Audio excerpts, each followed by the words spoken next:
Good evening, ladies and gentlemen, and welcome back to another Ask Zak with myself, Zak, and my trusted colleague, Sean.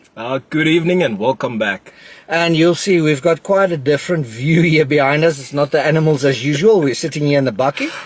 And the big reason for that is we're busy in Ermelo. We're upgrading the shop. Sean, can you tell the people a little bit more? Well, we are upgrading the shop to make your life a little bit easier. We've increased the shelf space. We've increased the products so you can get anything and everything that you want when you walk into ALZU Depot.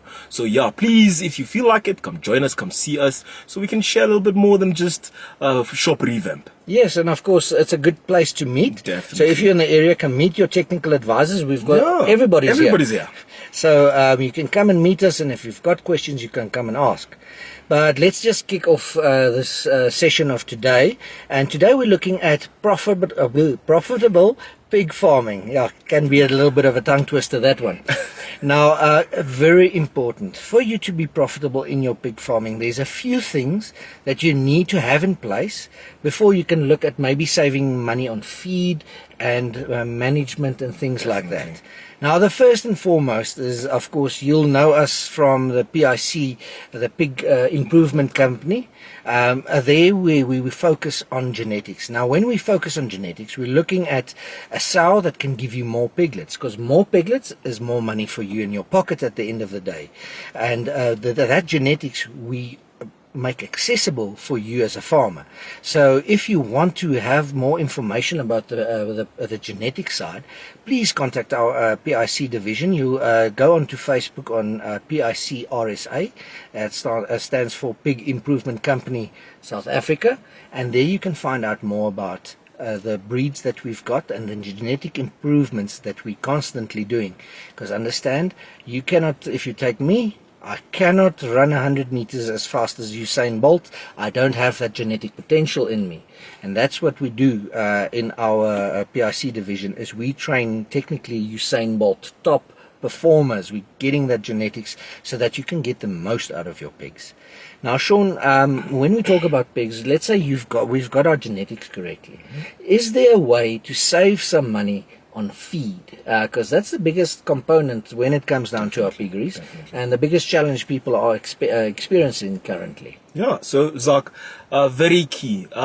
No matter what kind of feed, if it's good feed or bad feed, just use the correct feed at the correct time, because then you're not going to get, if you use the incorrect feed at the incorrect time, you're not going to get the best out of that feed. So always use the correct feed at the correct time so that you can get as optimal growth as possible.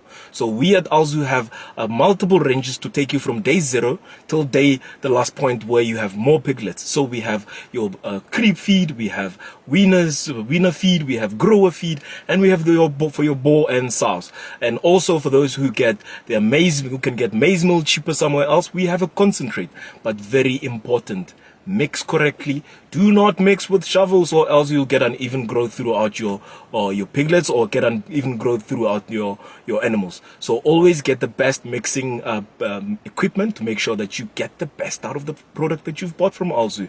So we have in our concentrate, we have what we call VK220, and then we have what we call VK Con. The VK Con, you can mix the 3 feeds, so you can mix weaner, grower, and your boar and sow. But then the VK220, you can only mix the grower only. So the differences in protein percentages makes it a little bit different in terms of what you can mix for. So always feed the correct feed and use it optimally, or else you're just buying chocolate so you can throw it into the bin. So very key, very key. Feed the correct feed at the correct time, and all these important and very nice things that I'm telling you go hand in hand with giving enough water. Your water needs to be enough so that your animals can eat as much as we want them to eat, so we can have increased growth and optimal growth within a short period of time. Now, to link up with what you say there, Sean, very important thing, you'll see we've got quite a few pig nipples. Yeah. The one with just the steel rod standing out, and then you get the one with the ball. And now that ball is actually, it's actually a very good idea. Pigs are very inquisitive animals. They like to play. So what happens is when they get to that ball nipple, they start playing with the ball, and that increases their water intake, because every time they play with the ball, water comes out, they take in water.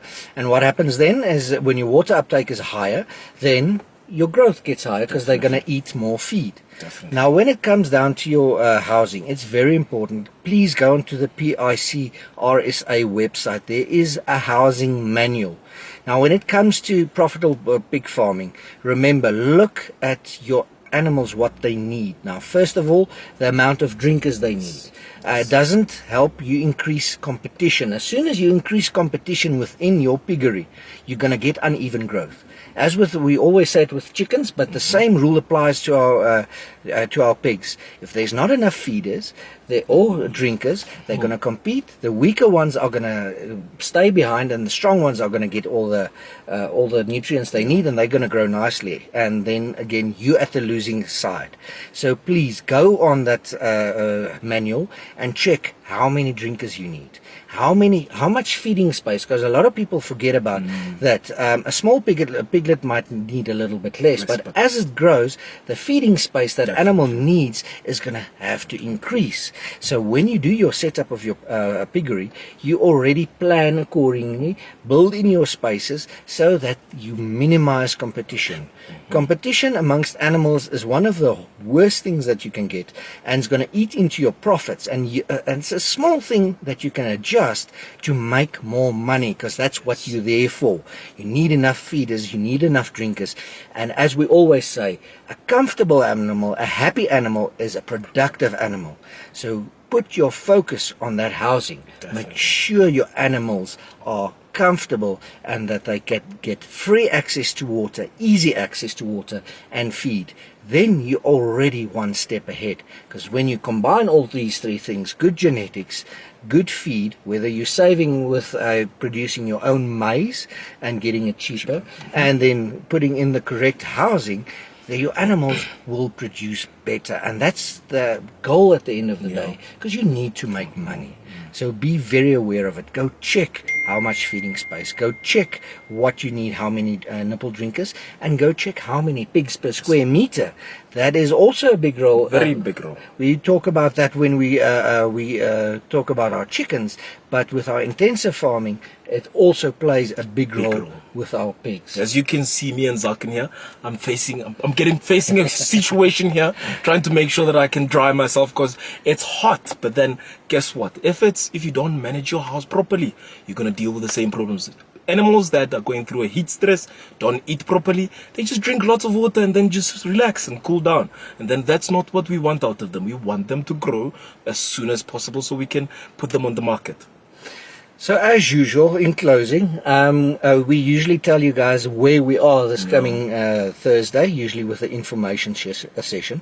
But this week we do not have one, because the whole team, as we mentioned at the start, we are here in Ermelo. So if you want to come and meet the team, come ask questions, come guys, that's what we're here for. Yes, we are here till Friday, so please come and ask questions, come and see us. It's unfortunate that we couldn't go out, but we want to put in as much effort, dig deep in with our hands for the whole week, so we can make sure that you get the best experience out of the Ermelo Depot. And then always feel free to contact us. Join us on Facebook like now. Join us on Instagram, check out our website, and also if our website has interesting things, you can also tell us, no, your website has interesting things, what can we do with this? So it's very important that we get some information from you also. Thank you. So from our side, you guys must have a wonderful week, and until next week, same time, same place. From my side, have a good evening. Same time, same place, without the heat, and good evening.